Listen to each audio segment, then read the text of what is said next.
Hello everyone, I'm meteorologist Charlie Ironmonger. Thank you so much for joining me today for your 1 p.m. news and weather update from the First Alert Desk. Now we've got news out of Kinston where a woman who was on the run from a Pitt County Superior Court judge sentencing has now been arrested.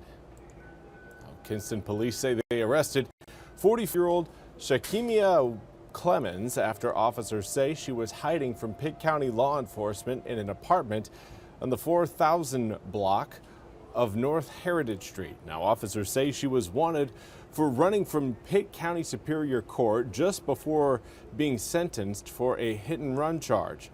Kinston police surrounded her apartment and took Clemens into custody as she was trying to run away through a back door. Now Clemens was taken to the Lenore County Jail where she's being held without bond. And now we want to turn to a story out of Newport in Carteret County where a man lost his life due to a fatal car crash. North Carolina State Highway Patrol says the fatal crash happened around 9:15 p.m. yesterday on North Carolina 101 near Blades Road. Troopers say 68-year-old Martin Walraven of Newport was driving south on North Carolina 101 in his pickup truck when he drove off the road and crashed into a culvert. After colliding into the culvert, troopers say the truck drove through a private driveway and overturned. Walraven died at the scene of the crash. Troopers say the cause of the crash is still under investigation.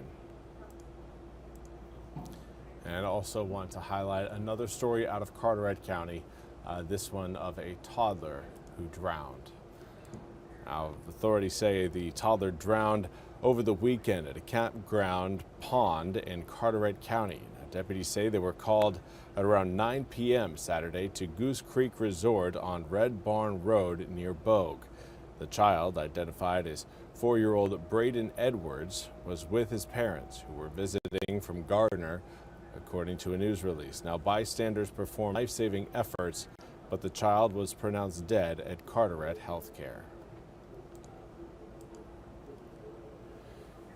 And now we want to turn our attention to your weather forecast. And so far today, some areas have seen plentiful sunshine.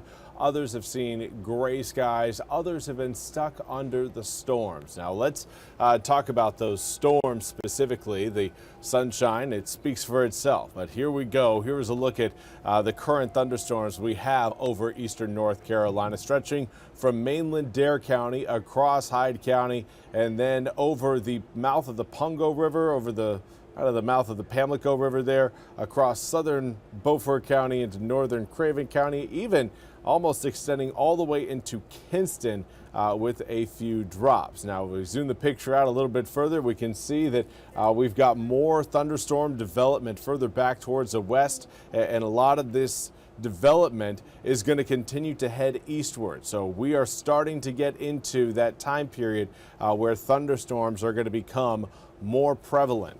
This means that areas that are still trying to dry out after yesterday's showers and storms, well, we've got news for you that more problematic rain is on the way. Right now, air temperatures in the upper 80s to low 90s for some of our southern communities south of Highway 264. Once you get north of Highway 64, you're looking at upper 70s to low 80s. So currently, we've got quite the spread, 77 degrees in Roanoke Rapids compared to 90 degrees in Jacksonville.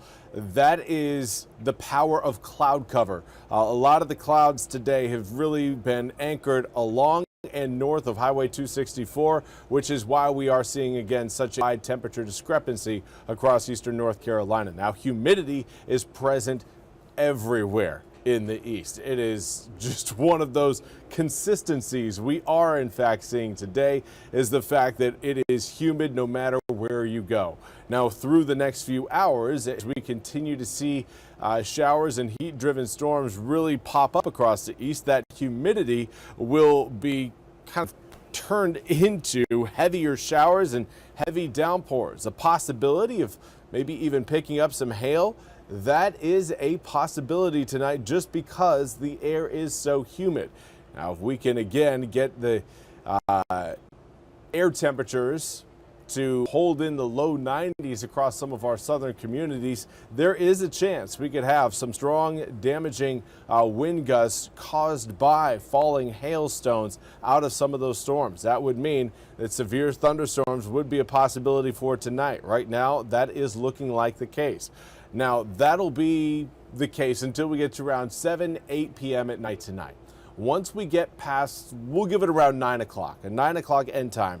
And then a lot of the showers and storms that will be present across eastern North Carolina, they're going to be forced in by a very weak boundary. So not going to have the same sort of energy potential that the storms are currently showing across parts of the east as we speak, but will continue to show through the rest of the daylight hours. Again, we'll see a lot of those rain showers coming up overnight tonight into tomorrow morning. Those will fade away as we head towards 7, 8, 9 a.m. early tomorrow morning. If you're an early riser, you may end up again with some showers and storms during your commute. But by the time we get to noon tomorrow, everything looking dry. More showers and storms will develop yet again coming up Tuesday afternoon, because we are essentially stuck in the warm sector of a frontal system that will kind of keep the atmosphere unstable.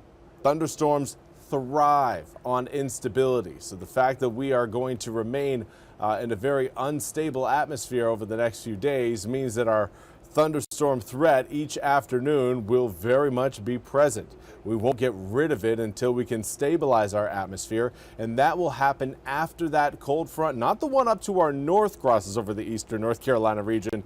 The one off to the west, the one back towards Kansas, Oklahoma, Texas, that's the one that's going to be giving us a little bit of relief from the showers and thunderstorms as we approach the end of this week and into the weekend. That is set to cross over eastern North Carolina coming up Thursday night into your Friday morning.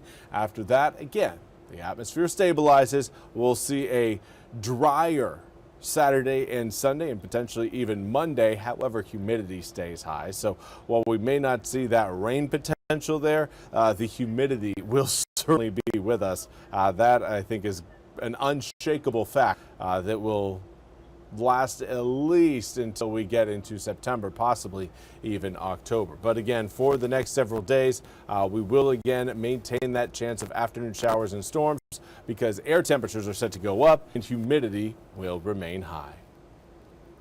Well, that's all we have time for today's 1 p.m. news and weather update from the First Alert Desk. I want to thank you all so much for joining me. We'll be back with more news and weather coming up at the top of the hour. Until then, I hope you all have a wonderful Monday.